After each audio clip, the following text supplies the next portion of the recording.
हम इंसानों को चीज़ों को रैंक करना यानी उन्हें किसी क्रम में लगाना बड़ा पसंद है। उदाहरण के लिए हम अपने क्रिकेटर्स को उनके स्कोर के आधार पर रैंक करते हैं। हम अपने सुपर हीरोज़ को उनकी ताकत के आधार पर रैंक करते हैं। तो इसमें कोई हैरानी की बात नहीं होनी चाहिए कि हम अपनी धातुओं को, मेटल्स को भी उनकी सक्रियता के यानी रिएक्टिविटी के आधार पर रैंक करना चाहते हैं, सबसे ज़्यादा सक्रिय धातु से लेकर सबसे कम सक्रिय धातु तक। और इसके लिए हम कुछ प्रयोग करेंगे। इस वीडियो में हम धातुओं को जलाकर उन्हें रैंक करने वाले हैं। मूल रूप से अगर कोई धातु बहुत तेज़ी से या धमाके के साथ जलती है तो वह अधिक सक्रिय होगी, वहीं अगर कोई धातु मुश्किल से या धीरे जलती है तो वह कम सक्रिय होगी। तो चलिए ऐसा करके देखते हैं। लेकिन ऐसा करने से पहले चलिए देखते हैं कि जब कोई धातु हवा में जलती है तो रासायनिक रूप से क्या होता है। हमने पहले देखा है कि अगर हम मैग्नीशियम रिबन का एक चमकदार टुकड़ा लें और उसे जलाएं तो हमारे पास एक सफ़ेद पाउडर जैसा पदार्थ बचता है। अब देखिए यहाँ क्या हो रहा है। तो जब मैग्नीशियम के परमाणु जलते हैं तो वे हवा में मौजूद ऑक्सीजन के अणुओं के साथ जुड़ जाते हैं और वे मैग्नीशियम ऑक्साइड बनाते हैं जो सफ़ेद रंग का होता है। Mg+O2 से हमें मिलता है MgO। अब अगर हम एक और उदाहरण लें, जैसे कॉपर जो एक चमकदार धातु है, और अगर हम इसे हवा में गर्म करें तो इसका रंग बदलकर काला हो जाता है। अब यहाँ क्या हो रहा है कि कॉपर के परमाणु हवा के ऑक्सीजन अणु के साथ मिल रहे हैं और कॉपर ऑक्साइड बना रहे हैं, जो कि यह काले रंग का पदार्थ है जो आपने देखा। तो एक सामान्य नियम के तौर पे आप देख सकते हैं कि जब धातुओं को हवा में जलाया जाता है या गर्म किया जाता है तो उनके परमाणु ऑक्सीजन के साथ जुड़ते हैं और ऑक्साइड्स बनाते हैं। चाहे आप एल्यूमिनियम लें या लोहा या सोडियम, अधिकतर धातुएं ऑक्सीजन के साथ मिलकर धातु ऑक्साइड ही बनाएंगे।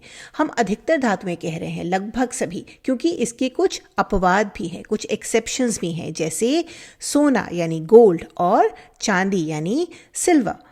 देखिए, सोना और चांदी को आप कितना भी गर्म कर लें वे ऑक्सीजन के साथ नहीं जुड़ेंगे और हमें चांदी और सोने की ऑक्साइड्स नहीं मिलेंगे। इसीलिए हम कहते हैं कि लगभग सभी धातुएं ऑक्सीजन के साथ मिलकर ऑक्साइड्स बनाती हैं। तो इसके साथ चलिए अपनी धातुओं को रैंक करने की कोशिश करती हैं कि वे ऑक्सीजन के साथ कितनी प्रबलता से या कितनी दुर्बलता से अभिक्रिया करती हैं। तो सबसे पहले सोडियम से शुरू करते हैं। अगर आप सोडियम को खुली हवा में गर्म करें तो वह आग पकड़ लेगा और बहुत तेज़ी से जलने लगेगा। हमें बहुत ज़बरदस्त अभिक्रिया देखने को मिलेगी। वास्तव में ये धमाके जैसा भी हो सकता है। इसलिए इस अभिक्रिया को करते समय बहुत सावधान रहना पड़ता है। सच तो ये है कि हमें इसे गर्म करने की भी ज़रूरत नहीं है, बस इसे खुली हवा में रख दें और यह अपने आप ऑक्सीजन के साथ अभिक्रिया कर सकता है और आग पकड़ सकता है। इसीलिए हम सोडियम को कभी खुले में नहीं रखते, हम इसे केरोसिन में डुबो कर रखते हैं ताकि ये हवा के या पानी के संपर्क में न आ पाए। तो सोडियम अत्यधिक अभिक्रियाशील है और सोडियम की तरह ही पोटेशियम भी बहुत सक्रिय है। ऑक्सीजन के साथ इसकी अभिक्रिया भी बहुत तेज़ होती है। तो ये हमारी लिस्ट की 2 सबसे ज़्यादा सक्रिय धातु हैं। अगला हमारे पास मैग्नीशियम है। हम पहले ही देख चुके हैं कि जब हम मैग्नीशियम को जलाते हैं तो ये आग पकड़ लेता है और एक चमकदार सफ़ेद लौ के साथ जलता है। तो ये भी बहुत सक्रिय है, लेकिन सोडियम और पोटेशियम की तुलना में ये दूसरे नंबर पर ही आ सकता है। ये इनका मुकाबला नहीं कर सकता। अब इसके बाद हमारे पास एल्यूमिनियम, जिंक, लोहा और कॉपर यानी तांबा जैसी धातुएं हैं। अब ये सभी ऑक्सीजन के साथ अपने ऑक्साइड बनाने के लिए एक जैसा ही व्यवहार करती हैं और इसीलिए हमने उनको एक ही खाने में एक साथ रखा है। ये बताना काफ़ी मुश्किल है कि इनमें से कौन ज़्यादा सक्रिय है और इनकी अभिक्रिया सोडियम या मैग्नीशियम जितनी तेज़ नहीं होती है और इसीलिए हमने उन्हें तीसरे स्थान पर रखा है। अब इनमें भी एल्यूमिनियम, जिंक और लोहा ये जलेंगे और ऑक्सीजन के साथ अभिक्रिया करके अपने ऑक्साइड्स बनाएंगे, जबकि कॉपर ये जलता नहीं है, ये बस गर्म हो जाएगा और फिर ऑक्सीजन के साथ अभिक्रिया करके कॉपर ऑक्साइड बनाएगा जिसका रंग काला होता है और इसीलिए जलाने पर इसका रंग तांबई रंग से बदलकर काला हो जाता है। ठीक है, तो अब तक हमने उन धातुओं को लिस्ट कर लिया है जो ऑक्सीजन के साथ अभिक्रिया करके ऑक्साइड बनाएंगी। अब इसके बाद हमारे पास सोना और चांदी जैसी धातुएं हैं। अब ये 2 धातुएं गर्म होने पर भी ऑक्सीजन के साथ अभिक्रिया नहीं करती हैं। इससे कोई फर्क नहीं पड़ता कि आप उन्हें कितना गर्म कर रहे हैं, कोई अभिक्रिया नहीं होगी। इसीलिए इन धातुओं को नोबल मेटल्स या अक्रिय धातुएं कहा जाता है। ये हमारी लिस्ट में सबसे कम सक्रिय हैं। तो ये है हमारी अभिक्रियाशीलता की लिस्ट, रिएक्टिविटी लिस्ट।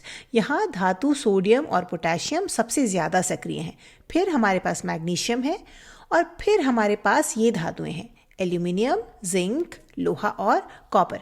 अभी हमें पक्के तौर पे नहीं पता कि इनमें से कौन ज़्यादा सक्रिय है। और फिर अंत में हमारे पास सोना और चांदी है। अब वीडियो ख़त्म करने से पहले हम आपको एक रोचक बात बताते हैं। तो इनमें से कुछ धातुएं सामान्य तापमान पर भी बिना गर्म किए ऑक्सीजन के साथ अभिक्रिया कर सकती हैं और ऑक्साइड बना सकती हैं। उदाहरण के लिए अगर हम एल्यूमिनियम धातु का एक टुकड़ा लें और इसे कुछ समय के लिए बाहर छोड़ दें तो सबसे बाहरी परमाणु जो हवा के संपर्क में है वे ऑक्सीजन के साथ अभिक्रिया कर सकते हैं और ऑक्साइड बना सकते हैं, सामान्य तापमान पर भी कुछ इस तरह से। और वे इस धातु के ऊपर एक सुरक्षात्मक परत, एक प्रोटेक्टिव लेयर बनाते हैं। तो होगा क्या कि ये परत भीतरी परमाणुओं को ऑक्सीजन के साथ अभिक्रिया करने से रोकेगी, क्योंकि अब ऑक्सीजन इसके पार नहीं जा सकती और अंदर के परमाणुओं के संपर्क में नहीं आ सकती, है ना। तो एक तरह से हम कह सकते हैं कि सबसे बाहरी परत ऑक्सीजन के साथ अभिक्रिया करके खुद का बलिदान कर देती है और भीतरी परमाणु को ऑक्सीजन से अभिक्रिया करने से बचाती है, या कहिए सुरक्षित रखती है। और ऐसा कई धातुओं के साथ होता है, जैसे मैग्नीशियम, जिंक, सोडियम, इन सब के ऊपर धातु ऑक्साइड की एक परत बन जाती है। तो इस वीडियो में हमने धातुओं को उनकी सक्रियता के, उनकी रिएक्टिविटी के क्रम में रैंक किया। इसके लिए हमने धातुओं की ऑक्सीजन के साथ अभिक्रिया कराई और उन्हें ऑक्साइड बनाने दिया। अब अभिक्रिया कितनी तेजी से हुई इसके आधार पर हमने उन्हें इस विशेष क्रम में रखा। लेकिन इस प्रक्रिया में एक समस्या थी, हमें इससे एक बहुत विस्तृत यानी डिटेल लिस्ट नहीं मिली।